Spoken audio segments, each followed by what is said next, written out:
it appears that these other two pivot balls right here, looks like, as near as I can tell, go through the middle of that grooved section right there. Right. I don't know how well that shows up, but looks like it goes through the middle there.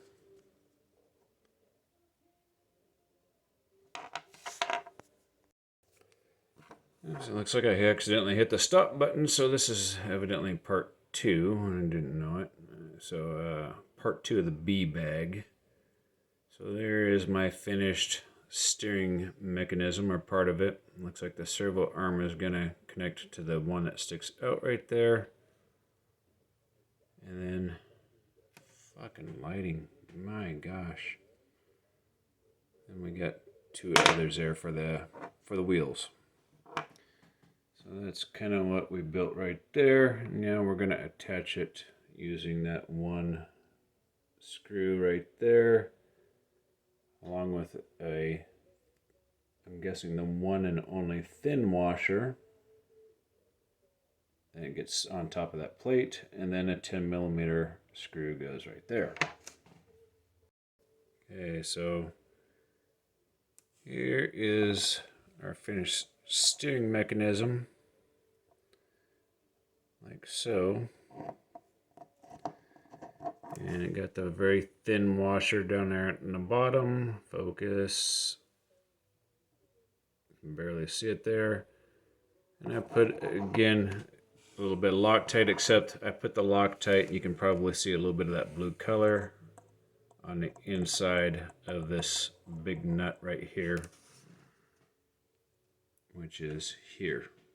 So I put Loctite inside here versus on the screw here, because I don't want to contaminate the bearing. I want this to operate as smoothly as possible, and it appears to be doing that just nicely. Man, that is really nice. Silky smooth right there. Maybe a little bit too bright for that. See if we can find a good brightness level. That's probably good. Hopefully it'll hold that brightness level. I like that one. So for this part, looks like we're going to need 2 of the 8mm, 4 of the 10mm, the 2 washers, the side posts here, whatever those eventually go to. You can see kind of the round protrusion there that faces in towards this block, and the same with that one. They appear to be symmetrical, so it looks like you can substitute left and right and left, so I don't think it's that important, as long as you get the circle portion in there correctly. So this is what we're making right here to start off with. We'll use a little bit of Loctite, and we'll get these pieces joined together, then we'll worry about the rest of this stuff. And here they give you a caster adjustment table if you want to adjust a caster. And I ended up having to adjust my M40S, the camber. They didn't have a caster adjustment on the M40S, but so here I'm just going to basically follow what they say here. So we're going to need one more 10mm here, 1588, or what do we got left there? And 2 8mm, an 8 and a 10, and 2 washers, and then they're going to go through that little aluminum block right there. So here we go, just like that, and then it's going to get joined into there. Okay, this little guy right here with the 2 washers in it is a little bit tricky to get in there. I actually had to use a screwdriver and pry it up against here to move that back far enough.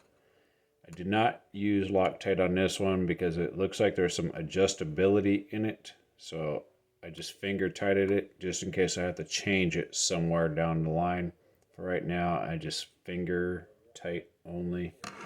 And that just simply means holding this bit in my fingers and tightening it this way. All right. So as you can see right there, I've finger tighted those 2 screws there in the middle as well. I don't know where I want to be finally, but Just finger tight for right now, no Loctite or anything, because I'm not sure what kind of adjustments I might need in the future. So just finger tight. And evidently that completes bag B. And then it's time to move on to bag C. Have a good day.